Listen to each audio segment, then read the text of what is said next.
மும்மூர்த்திகளில் ஒருவராக சிவபெருமானுக்கு தமிழகம் மட்டுமல்லாமல் இந்தியா முழுவதும் பல சிவாலயங்கள் உள்ளன. பழமை வாய்ந்த ஒவ்வொரு சிவன் கோயிலும் ஒவ்வொரு தனிச்சிறப்பு வாய்ந்ததாக இருக்கின்றன. விலை உயர்ந்த இரத்தினங்களில் மரகதமும் ஒன்று. அப்படிப்பட்ட மரகத கல்லினால் செய்யப்பட்ட சிவலிங்கம் உள்ள சில கோயில்கள் என்னவென்று பார்ப்போம். மரகதலிங்கத்தின் சிறப்பு. நவகிரகத்தில் இளவரசன் என அழைக்கப்படுவது புதன் பகவான். புதனுக்கு உரிய இரத்தினமாக மரகதத்தால் செய்யப்பட்ட சிவலிங்கத்தை நாம் வழிபாடு செய்வதால் நாம் கேட்ட வரம் தருவார் என ஆன்மீக நூல்கள் கூறுகின்றன. சில குறிப்பிட்ட இரத்தினங்களுக்கு ஆக்ரஷன் சக்தி உண்டு. அப்படி புதனுக்கு உகந்த மரகதலிங்கத்தை நாம் வணங்கி வர நம் மனக்குறைகள் நீங்கி நாம் நினைத்த வரத்தை பெறலாம். மரகலிங்கத்தை வழிபட்டு வர ஆரோக்கியம், கல்வி, பெரிய பதவி, அரசருக்கு அடுத்த பதவியை தரக்கூடிய யோகத்தை பெறலாம்.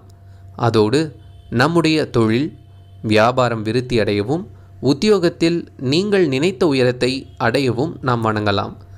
இத்தனையும் தாண்டி நாம் மரகதலிங்கத்தை வணங்கி வர நம்முடைய சகல தோஷங்களும் நீங்கி வாழ்க்கையில் அனைத்து நன்மைகளும் பெறலாம்.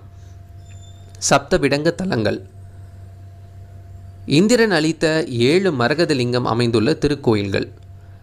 சோழ சக்கரவர்த்தி முசுகுந்தா 12ஆம் நூற்றாண்டு கடும் தவம் செய்து 7 மரகத சிவலிங்கங்களை தேவர்களின் அரசன் இந்திரனிடமிருந்து பெற்றான். அந்த விலைமதிக்க முடியாத மரகலிங்கங்களின் தேவாரண்யம் திருக்குவளை, திருக்கரவாசல், திருவாரூர், திருநள்ளாறு, நாகப்பட்டினம், திருவாயுமூர் ஆகிய 7 இடங்களில் மக்கள் வழிபாட்டிற்காக சிவ ஆலயங்களில் அமைத்து திருக்கோயில் எழுப்பினார்.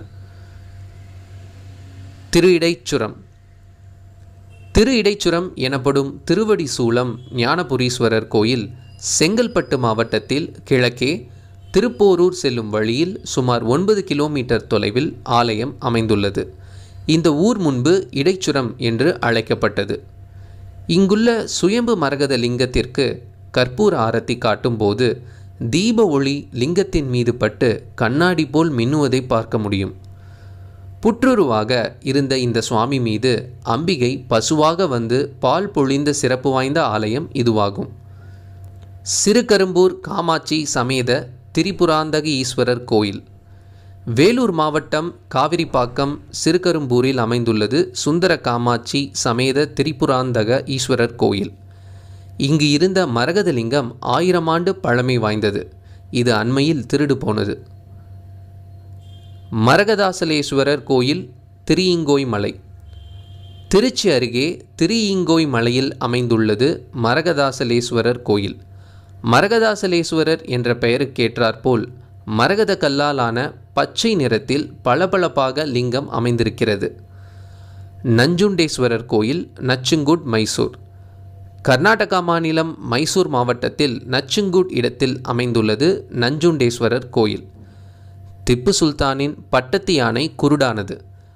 அவரது அமைச்சரின் ஆலோசனைப்படி 48 நாட்கள் விரதமிருந்து நஞ்சுண்டேஸ்வரர் கோயிலில் சுவாமிக்கு தினமும் பூஜை செய்து வழிபட்டார். இதனால் அந்த யானை இழந்த பார்வை திரும்ப பெற்றது. அதனால் மகிழ்ச்சி அடைந்த மன்னர் திப்பு சுல்தான் இந்த கோயிலுக்கு மரகதலிங்கத்தை அன்பளிப்பாக அளித்து பிரதிஷ்டை செய்ததாக கூறப்படுகிறது. உத்தர கோசமங்கை அருள்மிகு மங்களேஸ்வரி உடனுரை மங்களநாத சுவாமி கோயில். ராமநாதபுரம் மாவட்டத்தில் உத்தர கோசமங்கையில் அமைந்துள்ளது மங்களேஸ்வரி சமேத மங்களநாத சுவாமி கோயில். இந்த கோயில் வளாகத்தில் நடராஜருக்கு என தனி சந்நிதி உள்ளது.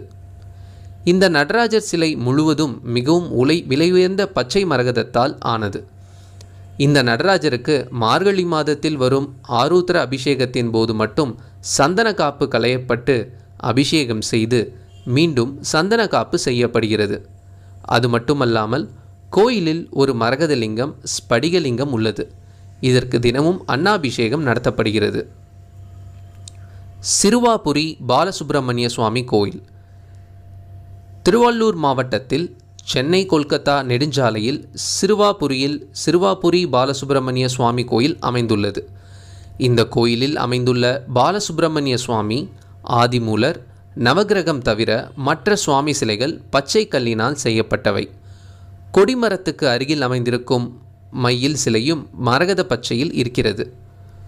கோயிலின் தெற்கு மூலையில் மரகதக்கல் சூரியனார் சிலை, அதற்கு நேரெதிரில் ராஜகணபதியாக மரகத விநாயகர் அருள் பாலிக்கிறார். இப்படி மற்ற கோயிலில் இல்லாத அளவிற்கு அதிக பச்சை கல்லினால் செய்யப்பட்ட பல சிலைகள் காணப்படுகிறது. மரகத சிலையின் அபிஷேக பலன்கள். மரகத லிங்கத்திற்கு பால் அபிஷேகம் செய்து அதனை அருந்தினால் மிகச்சிறந்த மருத்துவ சக்தியாக கருதப்படுகிறது.